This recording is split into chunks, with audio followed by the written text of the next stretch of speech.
Hello hip hop listeners. तो recently RCR भाई live आए थे और भाई ने अपने बैड फेस के बारे में डिस्कस करा कुछ और साथ में अपने अपकमिंग ट्रैक के बारे में बात करी। तो प्लीज ये लाइव चेकआउट करो। सबसे पहले मैं ये बताना चाहता हूँ कि जो न्यूज़ फैली है आरसीआर को किसी ने किडनैप कर लिया है या आरसीआर कहीं चला गया है या कहीं गुम हो गया, आरसीआर कहीं किसी ने आरसीआर को किडनैप नहीं किया।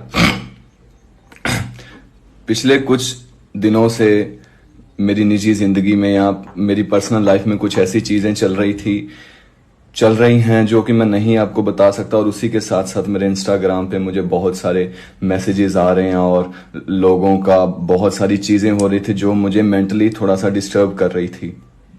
जिनमें से लोगों ने, मतलब मैं ऐसा इंसान नहीं हूं वैसे कि मैं लोगों की बातों को अपने दिल पे लूं, या मैंने जिंदगी में बहुत कुछ देखा है, बट इस वक्त कुछ अपने इश्यूज हैं पर्सनल के जिसकी वजह से ये चीजें मुझे बहुत ज्यादा हर्ट कर गई। लोगों ने, मतलब जब भी, क्योंकि 6-7 महीने से मेरा गाना नहीं आया और मुझे यही मैसेजेस आ रहे थे कि कहाँ है तू शायरियां ही करता रह जाएगा, तू कुछ नहीं करेगा, तू जब हसल में नहीं जीता तो हमें बहुत दुख हुआ था, बट अब हमें खुशी हो रही है कि तू हसल नहीं जीता क्योंकि तू इसके लायक ही नहीं है। ये बहुत सारी चीजें थी कि तू सैड सॉन्ग ही गाता रहेगा, तू दुखी रहेगा, तू तू तू तू हिप हॉप। सबसे बड़ी बात जिसको मैंने अपनी जिंदगी के 10 साल दिए जिस चीज को, मतलब ये चीजें कही गई कि you are not a hip hop artist, तुम हिप हॉप आर्टिस्ट ही नहीं हो। ये चीजें मतलब मुझे बहुत देर से सुनने को मिल रही थी। तेरा गाना किधर है, तू कहाँ है, तू क्या कर रहा है। किसी को नहीं पता कि मेरी पर्सनल जिंदगी में क्या चल रहा है, मैं किन चीजों से निकल रहा हूं। मुझ पे इल्जाम लगाए गए, मुझ पे धोखेबाज मुझे कहा गया, मुझे फेक कहा गया, मुझे बहुत सारी चीजें मेरे साथ हुई जिनमें था। और इसके बाद मेरे साथ जो चीजें हो रही हैं वो,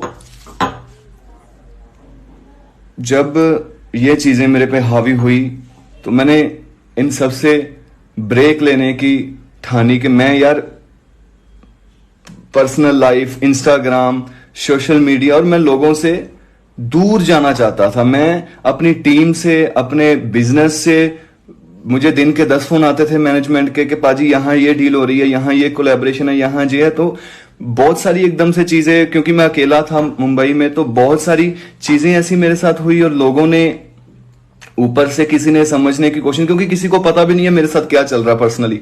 और इतना मुझे उनके मैसेजेस आए, ये चीजें होने लगी कि पाजी आप भाई तू अपना धोखेबाज है, तू रोता रहता, तूने लोगों को फेक है, तूने अपनी जो शो पे स्टोरी भी आई थी, बोली थी, वो भी तूने झूठी बोली है। तो ये सारी चीजें मुझे बहुत हर्ट कर गई कि इंसान एक अपने दिल की बात अगर किसी को बता रहा है तो क्या वो झूठा है। मैं आर्टिस्ट हूं, मैं लिखना मैंने शुरू किया, मैंने चीजें करी, तो क्या मैं झूठ हूं। मुझे फेक कह के बयान कर दिया गया, हिप हॉप से निकाल रहे हैं, मुझे बाइकआउट करने की कोशिश की गई। बहुत सारे ऐसे जर्नलिस्ट हैं जिन्होंने एमटीवी हसल के सभी कंटेस्टेंट के टॉप 10 के बारे में यूट्यूब पे अपने बताया, उसमें मेरा जिक्र ही नहीं हुआ। आप देख सकते हैं, यूट्यूब पे सर्च कर सकते हैं। तो ऐसी क्या बात हो गई कि लोग इतना, मतलब कि मैंने कोई गुनाह कर दिया या क्या बात हो गई। तो मैंने ये फैसला किया कि यार मुझे कुछ देर इन चीजों से जाना है। तो जो मैंने अपने, आप देख रहे होंगे मैंने सोशल मीडिया पे चीजें डाली थी, कितने टाइम से मैंने कुछ पोस्ट नहीं किया था, मैंने खुद ये चीजें पोस्ट की थी, where are you, where is your song. और जो मैंने एमिनम की वीडियो के नीचे जो लाइनें हैं, मैंने सभी लाइनें एक एक दिन बाद डालनी थी कि तू कहाँ है, you are fake, you are ये। बट मुझे लगा कि यार तू ये क्या कर रहा है। मैंने फैसला, तू पीजी में 35 लोगों के साथ एक रूम में रहा है, तू जब तेरे पास कोई नहीं था, जब तेरे स्ट्रगल का टाइम था, पैदल तू चला है कितनी देर, फटे जूतों के साथ तूने 10-10, 12-12 किलोमीटर का तूने सफर किया। तो ऐसा क्या हो गया तू आज तू इतना ये फील कर रहा है। मैंने ये अपने आप को समझाया, मैंने कहा अगर मुझे मेरे माँ बाप का ख्याल आया, मुझे कि मैं ऐसे भागूंगा चीजों से, मुझे मेरे टीम का ख्याल आया, मुझे मेरे साथियों का ख्याल आया कि अगर मैं ऐसे इन चीजों से भागूंगा तो मैं कैसे सरवाइव कर पाऊंगा। और बहुत कुछ मैंने जिंदगी में देखा है, तो मुझे अगर मैं नहीं वापस आऊं तो जो लोगों के मेरे पे इल्जाम है, you are not a hip hop artist, you are not rapper, या जो भी इल्जाम है वो तो सच्चे पड़ जाएंगे कि तू इस काबिल ही नहीं था। तो उनको मैंने झूठा साबित करने के लिए मैंने फैसला किया मैं आऊंगा। जब से मैंने पोस्ट उड़ाई उससे पहले से मैं उन चीजों में हूं, किसी को नहीं पता। जब पोस्ट मैंने डिलीट की तब सब लोगों को पता चलना शुरू हुआ कि आरसीआर यहां पे नहीं है। तो ये चीज जब हुई तो मैंने सोचा कि अब अगर इस बार मैं आऊंगा तो बहुत एक इनको बता दूंगा मैं कि आरसीआर क्या चीज है। ये सोचते हैं कि hip hop RCR, hip hop artist नहीं, आरसीआर हिप हॉप नहीं कर सकता। मैं इनको ये बताना चाहता हूं कि इससे बेहतर हिप हॉप कोई नहीं कर सकता। I am the best. अब मेरे दिल में ये चीज है, मेरे दिल में, मेरे मन में बहुत सारी चीजें चल रही हैं। और ये जो मैंने आज टीजर डाला है, ये जो मेरा सॉन्ग आने वाला है 72 आवर्स के बाद, ये मैंने अभी नहीं निकालना था। इसके पीछे मैं आपको रीजंस बताता हूं, क्योंकि ये गाना जो है मेरा ड्रीम प्रोजेक्ट है। मेरा ड्रीम प्रोजेक्ट है। इसको मैंने तब निकालना था जब प्रॉपर मार्केट खुल जाए, जब इंडिया कोविड फ्री हो जाए, ताकि मुझे उससे फायदा हो। अभी शोज नहीं चल रहे, अभी क्लब्स नहीं चल रहे, अभी कुछ भी नहीं चल रहा। तो इस वक्त पे मेरा जो ड्रीम प्रोजेक्ट है मुझे नहीं निकालना था, क्योंकि ये जो गाना मैंने जब बनाया था, इसका मैंने म्यूजिक भी खुद किया है, इसका सब कुछ मैंने अरेंज किया। तो मैंने एक तन मन धन खून पसीना मैंने सब इस गाने में लगाया। तो लोगों का ये कहना कि मैं कर नहीं सकता या कुछ नहीं हो सकता, मैंने सोचा कि चलो छोड़ो, जो बात करता है करने दो। 5 महीने हो गया मेरा गाना नहीं आया, 3-4 महीने और बाद मैं अपना गाना निकालूंगा और लोगों को सरप्राइज दूंगा कि ये जो तुम सोच रहे हो या जो मुझसे प्यार करते हैं कि हिप हॉप नहीं कर सकता, आरसीआर ये चीज बहुत अच्छे से कर सकता है। ये गाना अभी मैं निकाल रहा हूं, बट मुझे अभी नहीं निकालना था। मुझे अभी निकालने से इसका कोई इतना फायदा नहीं है जितना मुझे बाद में होगा जब मैं शो शुरू हो जाएंगे। एक तो मानसून आ गया, बारिश की वजह से अगर कोविड ना भी हो तो कॉन्सर्ट्स तब भी नहीं होते। ये गाना आज तक ना इंडियन हिप हॉप हिस्ट्री में ऐसा कोई सॉन्ग आया है, ना कोई इंडियन हिप हॉप हिस्ट्री में ऐसी कोई वीडियो आई है। तो ये सही वक्त नहीं था। मुझे अपनी चीज पे इतना भरोसा है कि जब भी मैं ये चीज निकालूंगा तो ये हिट होगी, ये मशहूर होगी, ये चलेगी और इससे मुझे शोज मिलेंगे, मुझे पैसे मिलेंगे। मेरे साथ मैं अकेला हूं अपने घर पे कमाने वाला, मेरी फैमिली में 7 जिने हैं, मैं अकेला हूं कमाने वाला, और मेरी टीम है जो कि मेरे सर पे है। या बहुत सारी चीजें ऐसी हैं जिसके मुझे जिम्मेवारियां उठानी पड़ती हैं। तो इस चीज से मैंने सोचा कि मैं बाद में इसको रिलीज करूंगा जब मुझे फायदा हो जाए। पर इन चीजों की वजह से मैंने सोचा कि नहीं यार, नहीं कर सकता, या आरसीआर एक रैप आर्टिस्ट नहीं है। उनको मैं बताना चाहता हूं कि नहीं, तुम कहते हो कि मैं हिप हॉप नहीं कर सकता, मैं अब ये बता दूंगा कि इससे बेहतर हिप हॉप कोई नहीं कर सकता। और जिनको ये लग रहा है कि ये कोई पब्लिसिटी स्टंट था या ये कोई झूठ बोल रहा है, मेरे भाई 6-7 महीने से मेरा कोई गाना नहीं आ रहा, मैं तब भी ये कर सकता था। ये वीडियो मेरे पास आज से 4-5 महीने पहले रेडी थी, मैं तब भी ये चीज कर सकता था। मैं कोई फेम पाने के लिए मैं ऐसी चीजें करूं या मैं बनाऊं किसी को, या ये हमारी फितरत नहीं है। कमजोर पड़ गया था मैं,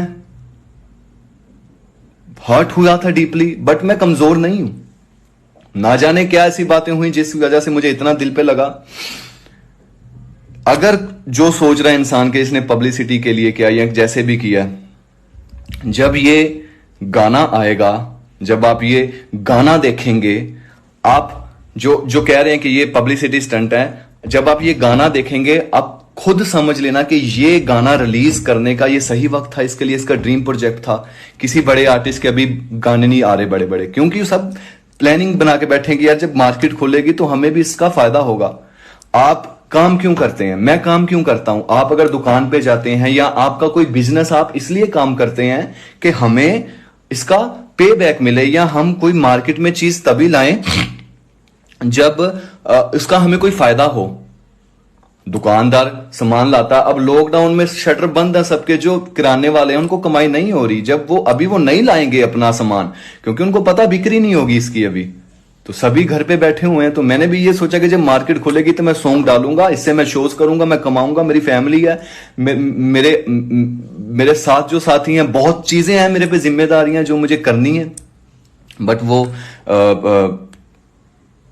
मैं अपनी टीम का शुक्रगुजार करना चाहता हूं कि जिन्होंने मेरे इस फैसले में मेरा साथ दिया कि पाजी अब कोई बात नहीं, जो भी चीज है हम आपके फैसले के साथ सहमत है कि आप गाना निकालिए, कोई बात नहीं है। मैं अपनों से दूर हुआ क्योंकि मैं किसी को बता नहीं पाया यार। मैं किसी को इसलिए नहीं बता पाया क्योंकि मैंने यार, लोग जब परेशान होते थे, जब मेरे अपने जब टूटे, मैंने उनको हौसला दिया, मैंने उनको समझाया कोई बात नहीं। और आज अगर मैं कमजोर नहीं हूं, या वो सोच रहे थे या लोग सोच रहे हैं कि कहीं ये कोई गलत कदम ना उठा ले या कहीं कुछ ना कर ले, मैं इतना कमजोर नहीं हूं। मैं बस डीपली हर्ट था ये चीजों से, मेरे पे इल्जाम लगे, चीजें हुई, पर कोई बात नहीं है, मैं सबको गलत प्रूव करूंगा, सबका हिसाब होगा, सबका कर्मा वर्क्स। ये जो हम किसी के साथ करते हैं वो घूम के आता है, बट ठीक है, कोई बात नहीं। अभी मैं किसी से बात इसलिए नहीं कर पाया क्योंकि मैं उनकी मैं मोटिवेशन हूं, मेरे अपनों की या मेरे टीम वालों की। अगर मैं उनके सामने, मेरे दिमाग में था कमजोर पड़ गया, तो वो क्या सीखेंगे मेरे से। तो काफी गलतियां थी। मैं अपने घर वालों से मैंने माफी मांगी कि मैंने ये कदम उठाया, मैं कुछ दिनों के लिए दूर रहा, पीछे से परेशान हुए, टीम वाले बहुत परेशान हुए, और मेरे अपने जिनके मुझे कॉल्स आए बहुत, वो परेशान थे कि पाजी आपने ऐसा क्यों किया। मुझे उस वक्त कुछ समझ नहीं आ रहा था। तो मैं सबसे माफी मांगना चाहता हूं कि जो मेरे अपने हैं, जो मेरे फैंस हैं, जिन्होंने मेरा साथ दिया और जिन्होंने मेरी चिंता की। और जब मैंने पोस्ट डाली, जब मैंने एमिनम की पोस्ट डाली कि मैं सबको गलत प्रूव कर दूंगा, और नीचे जो मुझे कमेंट्स आए लोगों के, जो लोगों का मुझे प्यार मिला, जो लोगों की मुझे पॉजिटिविटी मिली, उससे मुझे बहुत हील महसूस हुआ कि नहीं आरसीआर, अगर तुझे हेट करने वाले लोग हैं तो तुझे प्यार करने वाले भी बहुत सारे लोग हैं, तू क्यों उनकी ओर देख रहा है। बट गलती उनकी नहीं है, ये मैं शुरू से ही देखता आया हूं, हेट मैंने शुरू से देखा। बट इस वक्त मैं जिंदगी के ऐसे दौर से गुजर रहा हूं कि बहुत सारी चीजें हैं पर्सनल जो ठीक नहीं है, तो वो चीजों के साथ ऊपर से ये बर्डन मुझे इफेक्ट कर गया कि मैं नहीं कर पाया वो चीजें। मैं थोड़ा सा कमजोर पड़ गया, बट मैं कमजोर नहीं हूं। और मैंने फैसला किया वापस आने का। मैंने अपना ड्रीम प्रोजेक्ट मैंने कोविड के बाद रिलीज करना था, जो इंडिया में ऐसा हिप हॉप नहीं हुआ, हिप हॉप हिस्ट्री में ऐसा हिप हॉप नहीं आया, हिप हॉप हिस्ट्री में ऐसी वीडियो नहीं आई जिसका आज टीजर आया, वो मुझे अब करनी है। फायदा हो नुकसान हो, मुझे कोई इससे फर्क नहीं पड़ता। मेरी टीम को मैंने बोला कि इससे कुछ मुझे पे बैक मिले ना मिले, बट अब मुझे प्रूव करना है लोगों को कि तुम कमजोर समझते हो मुझे, तुम समझते हो मुझे हिप हॉप नहीं करना आता, तो मैं बस अब ये साबित कर दूंगा कि इससे बेहतर हिप हॉप मुझे ढूंढ के दिखाओ। और बस मैं यार, मेरे दिल में गुस्सा है, मेरे दिल में नफरत किसी के लिए, मेरे दिल में गुस्सा है, मैं हर्ट हूं, जला दूंगा। मैं मजाक नहीं कर रहा, मुझे थोड़ा सा वक्त चाहिए। ये जो लोग समझ रहे हैं कि मैं कुछ नहीं कर सकता या कुछ नहीं चीजें हैं, खत्म कर दूंगा मैं सीन, मजाक नहीं कर रहा। आई स्वेयर ऑन गॉड, मैं बहुत ज्यादा डीपली हर्ट हूं। मैं बहुत अंदर मेरे गुस्सा भरा पड़ा कि मैं कैसे इसको निकालूं। इसको मैं म्यूजिक के जरिए निकालूंगा। अब मैं इसको म्यूजिक के जरिए निकालूंगा और आप सब देखेंगे। बस मुझे थोड़ा सा वक्त और चाहिए, क्योंकि अभी मैं प्रॉपर प्रिपेयर नहीं हूं। और सबसे बड़ी आप सब लोगों का शुक्रिया जिन्होंने मेरा साथ दिया और कमेंट्स दिए, पॉजिटिविटी दी। मैं जब गया तो लोगों ने मुझे हौसला दिया, मेरा इनबॉक्स प्यार से भर गया जो कि हेट से था। अभी